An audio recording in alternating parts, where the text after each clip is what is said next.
Hi friends, இன்றைக்கி நம்ம இந்த உளுந்தை வச்சு தான் ஹேர் பேக் போட போகிறோம். ஆமாங்க, அந்த உளுந்தில் நம்ம முடிக்கு தேவையான அனைத்து சத்துக்களுமே இருக்குது.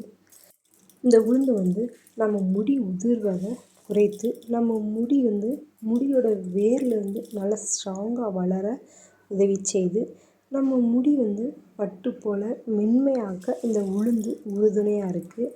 முடி ரொம்ப உதிருது, ரொம்ப ட்ரையாக இருக்குது அப்படின்னா நம்ம அந்த உளுந்தை பயன்படுத்தும் போது நம்ம முடி வறட்சியை நீக்கி நம்ம முடி மென்மையாக மாற்ற இந்த உளுந்து உறுதுணையாக இருக்குது.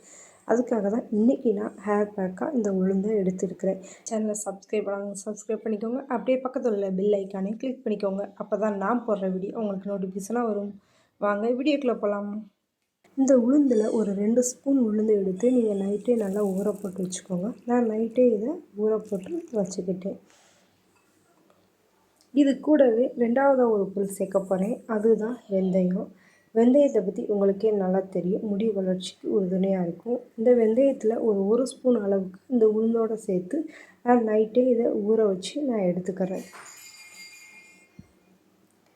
இந்த வெந்தயமும் உளுந்தும் நல்லா ஊறிடுச்சு. ஓவர் நைட் இதை நல்லா நான் ஊற விட்டேன். மறுநாள் பார்த்திங்கன்னா இது நல்லா ஊறி கைட்டு அமுக்குனாலே உடையிற அளவுக்கு இது நல்லா ஊறி இருக்கும். அந்த அளவு நல்லா ஊற வச்சு எடுத்துக்கோங்க.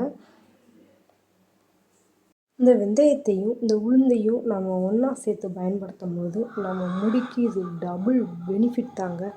இப்போ இதை ஒரு மிக்ஸி ஜாரில் போட்டு நல்லா மையாக அரைச்சி எடுத்துக்கிடுவோம். தண்ணி எதுவும் சேர்க்காதீங்க. இந்த உளுந்தும் இது ஊற வச்ச தண்ணி இருக்கும், அதை வச்சே நீங்கள் சேர்த்து அரைச்சி எடுத்துக்கோங்க.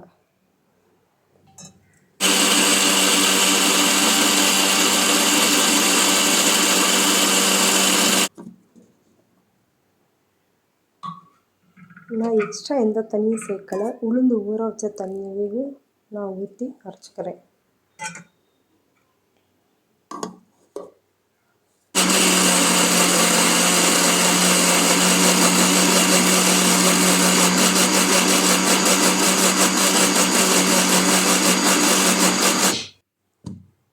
இப்போ நான் இதை நல்லா மையாக அரைச்சி எடுத்துக்கிட்டேன். உங்களுக்கு பார்க்கும்போதே தெரியும், நல்லா மையாக அரைப்பட்டுச்சு. இதை நான் தனியாக ஒரு பவுலில் இதெல்லாம் ஊற்றி எடுத்துக்கிறேன்.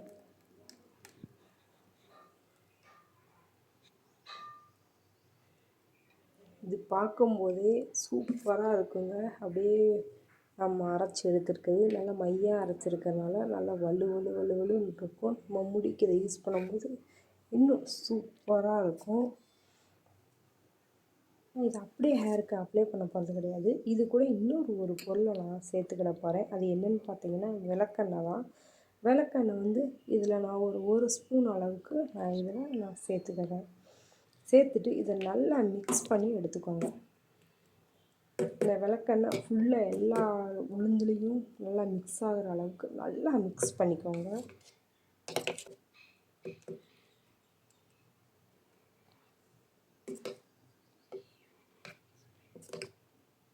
ஒருவேளை நீங்கள் ரொம்ப சளி பிடிக்கும் அப்படின்னு, எனக்கு விளக்கெண்ணெய் சேர்த்தா சளி பிடிச்சிக்கிடும் அப்படின்னா நீங்கள் விளக்கெண்ணையும் அவாய்ட் பண்ணிக்கலாம்.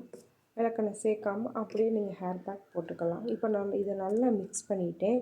இதை எப்படி ஹேருக்கு அப்ளை பண்ணால், நீங்கள் ஹேர் வாஷ் பண்ணுறதுக்கு முன்னாடி ஒரு 20 நிமிஷத்துக்கு முன்னாடியே உங்கள் ஹேரில் லைட்டாக ஆயில் அப்ளை பண்ணிவிட்டு அதுக்கப்புறம் இந்த நம்ம ரெடி பண்ணி வச்சுக்க ஹேர் பேக்கை போட்டுக்கலாம். எதுக்காக அது ஹேரில் ஆயில் அப்ளை பண்ணணும்னா, எந்த ஒரு ஹேர் பேக் போடுறதுக்கு முன்னாடி லைட்டாக நம்ம தலையில் ஆயில் அப்ளை பண்ணிட்டு தான் ஹேர் பேக் போடணும். அதுக்காக தான் உங்கள் முடியோட வேர் பகுதியிலேருந்து நுனிப்பகுதி வரை நல்லா இதை அப்ளை பண்ணிவிட்டு ஒரு 20 நிமிஷம் இதை அப்படியே விட்டுட்டு அதுக்கப்புறம் நீங்கள் எப்பயும் போல் எப்படி ஹேர் வாஷ் பண்ணுவீங்களோ அது போலவே சீவுக்காவோ இல்லை ஷாம்போ போட்டு நீங்கள் ஹேர் வாஷ் பண்ணிக்கோங்க. ஹேர் பேக்கை நீங்கள் வாரத்தில் 2 நாள்னு சொல்லி தொடர்ந்து ஒரு 3 மாதம் நீங்கள் யூஸ் பண்ணும்போது கண்டிப்பாக உங்கள் முடி ஒல்லியாக இருந்தால் கூட நல்லா அடர்த்தியாக நல்லா ஷைனிங்காக ஸ்மூத்தாக மாறுங்க. கண்டிப்பாக நீங்கள் இதை ட்ரை பண்ணி பாருங்கள். தேங்க்யூ.